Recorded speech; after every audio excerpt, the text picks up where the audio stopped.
Hi everyone, welcome to Online Piano Learning. My name is Sarah and today's video will be an introduction to reading music for beginner pianists.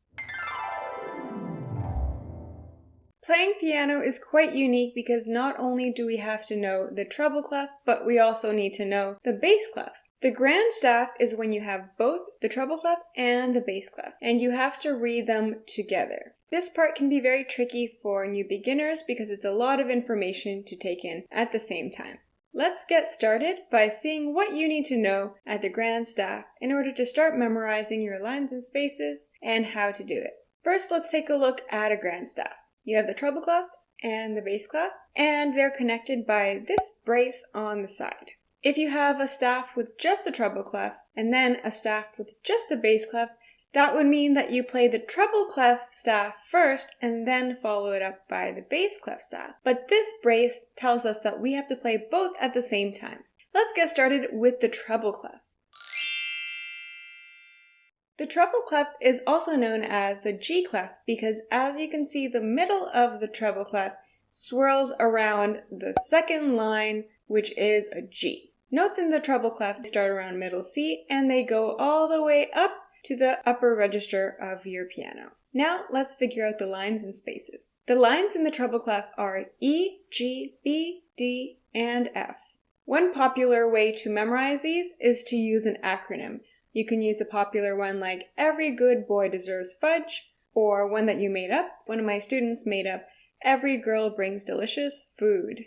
Even though the acronyms are really helpful at the beginning, they can kind of end up being a crutch because people rely on them and then they forget one of the words in the acronym and then they're thinking about the acronym and what the word is, and that takes a lot longer than just saying E, G, B, D, F. So if you can try to say those as quickly as possible, you'll memorize it in no time. Okay, now on to the spaces. This one's really easy because it spells face. So F, A, C, E. The order of the lines and the spaces we're always talking about from the bottom going up. The bass clef is also known as the F clef because you see the dot on the left side of the bass clef is on the line which is F. The lines in the bass clef are G, B, D, F, A. Again, you can use an acronym like Good Boys Deserve Fudge Always. Or you can make up your own. My student's example was Girls Bring Delicious Food Always. Try to say the bass clef lines as fast as you can. G, B, D, F, A. If you can say them quickly, then you're all set to memorizing them. For the spaces in the bass clef, we have A, C, E, and G. There are a few acronyms we can use. For example, All Cows Eat Grass is one of the most popular ones. You can also use All Children Eat Grapes, or All Children Eat Guacamole, or whatever you prefer. If we say them quickly, it's ACEG, so try to say them quickly and memorize them that way. The next thing that you need to know about the grand staff is where these notes are actually located on your piano. It's easy to memorize the letter names, but then mix up all the octaves. Let's start by comparing them to middle C. This is middle C in the treble clef, and this is middle C in the bass clef. As you can see, middle C is one of the lowest notes used in the treble clef, and in the bass clef, middle C is one of the highest notes. Now let's locate all the line notes in the treble clef, starting with E, G, B, D, and F. You see how they're skipping above middle C. Now let's look at the spaces. The first space is in between the first two lines. F, A, C, E. Now let's go to the bass clef. The bass clef lines are G, B, D, F, and A, and the spaces are A, C, E, and G. If you have a full-size piano, you might notice that we have a lot of notes left above the treble clef notes that we mentioned and below the bass clef notes that we mentioned. A lot of these notes will be written as ledger lines.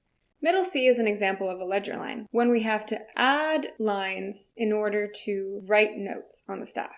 You can also see these notes with an 8VA sign, which means that you have to play the notes written as an octave above.